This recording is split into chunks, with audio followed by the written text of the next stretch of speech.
ये लोग आए क्यों नहीं? आने ही वाले होंगे। क्या तुम्हें वाकई लगता है कि ये मामला इस तरह हल हो जाएगा? निजात साहब, पहले मुझे उनसे बात करने दें।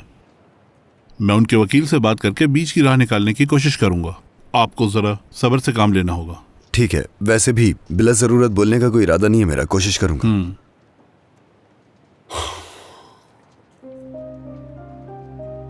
कहीं उसने अपना इरादा तो नहीं बदल लिया? तसल्ली रखें। मेरे ख्याल से इस बारे में आप बात करेंगे तो ज्यादा मुनासिब होगा। हेलो। निजात साहब अपने रूम में आपका इंतजार कर रहे हैं।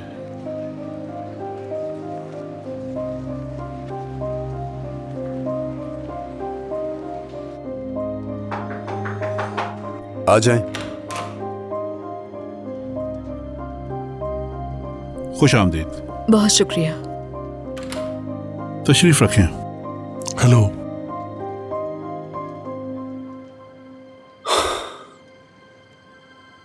आप लोगों को यहाँ बुलाने का मकसद यह है कि इस केस को कोर्ट में ले जाने से पहले आपस में ही हम कोई मुआहदा कर लें। तो हम मुतालबात पे बात कर लेते हैं। अगर सब कुछ हमारे मुताबिक रहा और मुआहदा हो गया तो कस्टडी का केस रोक देंगे। ठीक है, क्या मुतालबात हैं? आयलन साहिबा अपनी बेटी से मुस्तकिल तौर पर मिलना चाहती हैं। मंजूर है। अगर कस्टडी मेरे पास रहेगी तो मुझे कोई एतराज नहीं। आलन, तुम्हें फिक्र करने की जरूरत नहीं, तुम्हारी बेटी से मिलने से नहीं रोकूंगा तुम्हें। तुम तो उसे ये तक नहीं बता सके थे कि मैं उसकी माँ होने चाहती। उसे हर चीज तफसील से बताने के लिए तुमसे सिर्फ वक्त मांगा था, और मेरी बात ना मानने का नतीजा भी देख लिया तुमने। माहिरा अब मिलना भी नहीं चाहती तुमसे।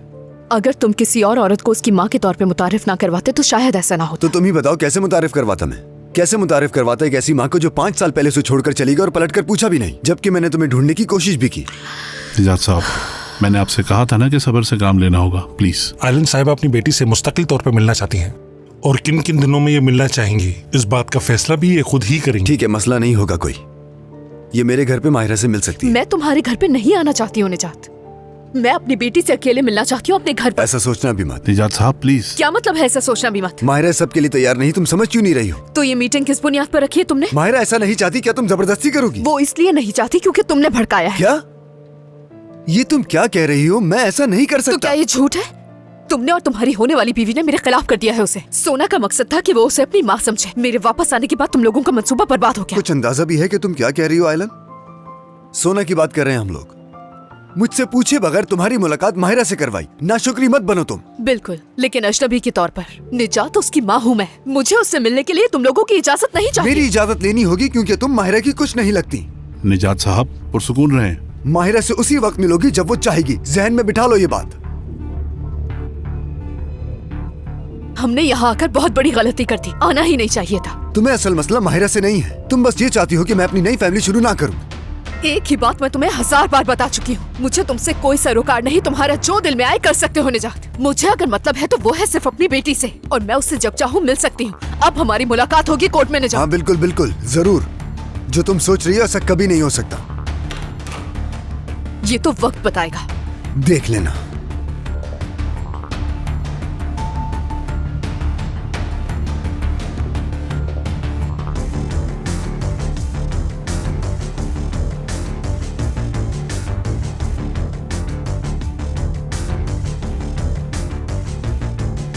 ठीक हो तुम? नहीं हूं मैं। सारकान, हद होती है हर बात की। जो चीज माहिरा नहीं चाहती उसकी इजाजत कैसे दे सकता हूं मैं? पागल हो जाऊंगा मैं। अल्लाह अल्लाह, जब से यहाँ आई ये बकबक किए जा रही थी। वो माहिरा से मिलना चाहती है कि वो उसके साथ रहे। मीटिंग का इख्तिताम अच्छा नहीं हुआ शायद। उसने मुझे उकसाया, मैं खुद पर काबू नहीं रख सका। क्या चाहती है वो? असल में तो वो औरत पागल हो चुकी है। वो माहिरा को अपने साथ अपने घर ले जाना चाहती है, उसके साथ रात गुजारना चाहती है। और माहिरा ऐसा नहीं चाहती। नहीं चाहती वो। ठीक है मेरे भाई, तुम हक पर हो, लेकिन फिलहाल हमें अकल से काम लेना चाहिए। क्यों उजान साहब, बताएं हमें क्या करना होगा? उनकी शराइत हमें पूरी करनी होगी, क्योंकि बच्चों की हवालगी के केस अमूमन माँ के हक में जाते हैं। इसलिए ये एक रिस्की केस है। मगर वो अपनी बेटी को छोड़कर चली गई थी, कभी पलट कर नहीं देखा। इससे कोई फर्क नहीं पड़ता। कोर्ट मौजूदा हालात देखेगी और फैसला माँ के हक में कर देगी। तो क्या मुझे वो सब कुछ करना पड़ेगा जो वो चाहती है? बिल्कुल, मायरा को उनसे मिलने के लिए आमादा करना होगा। अगर इस केस को अदालत में जाने से रोकना है तो उनकी हर बात माननी पड़ेगी। निजात, मेरे ख्याल से उजान साहब ठीक कह रहे हैं। तुम जाकर माहिरा से बात करो। यहाँ बैठकर वक्त जाया करने से बेहतर है कि तुम वहां फौरन जाओ, उसे प्यार से समझाने की कोशिश करो। मुझे यकीन है तुम्हारी बात समझ जाएगी।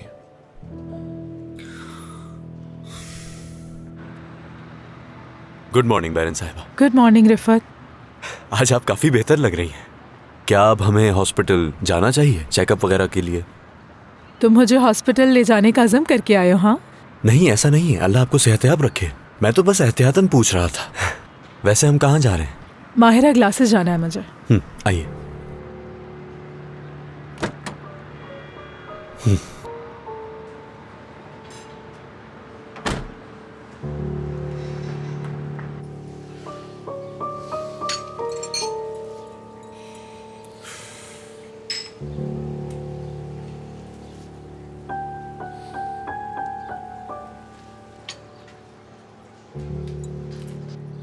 शौकत, क्या अंदर ही अंदर ऐसे ही घुटते रहोगे तुम?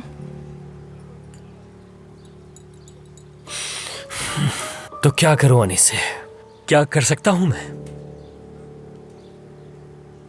यानी हर सुबह यही डर रहता है कि कहीं उसे कुछ हो ना गया हो। ना ही कॉल करके अपनी बीमारी का कुछ बताती है, ना ही मेरा फोन उठाती है। उसके साथ रहना चाहो तो भी उसे मसला होता है। मुझे समझ नहीं आ रहा आखिर वो मुझसे दूर क्यों भाग रही है। कल भी उसकी तबीयत खराब हो गई थी और बेहोश हो गई थी। अगर रिफत उसके साथ नहीं होता तो क्या होता? मगर तुम्हें हार नहीं माननी है। कहना आसान है, वो मुझे कुछ करने दे तब ना। यानी मुझे तो अब ये लगने लगा है कि शायद कि उसने मुझे माफ ही नहीं किया, और अगर मैं भी उसकी जगह होता तो शायद खुद को माफ ना करता। हो सकता है कि वो अब तुम्हारे लिए वैसा महसूस ही ना करती हो। क्या हो गया? मजाक कर रही हूँ, तुमसे वाकई मोहब्बत करती है, लेकिन शायद दिल में सोच बैठी है कि अब उसके पास ज्यादा वक्त नहीं, इसलिए वो एक नई शुरुआत करने से खौफजदा है। शौकत, जब ही तो उसने अपने बच्चों तक को नहीं बताया कि वो उनकी माँ है। शायद यही एक वजह है शौकत जो उसने तुम्हें भी बताने से मना किया था बच्चों को। तुम्हें तो उसको समझना चाहिए। उसी ने रोका था। शायद उसने अच्छा किया, शायद उसमें उन्हें एक बार फिर छोड़ जाने का हौसला ना हो। लेकिन मैं क्या करूं अनीस से, अपने दिल का क्या करूं? अकेले कुछ नहीं करोगे तुम, हम दोनों साथ मिलकर करेंगे। सच कह रही हूँ, तुम ये चाय सर्व करके आओ, उसके बाद मैं तुम्हें कुछ बताऊंगी। हाँ, तुम तसल्ली रखो बड़े मियाँ।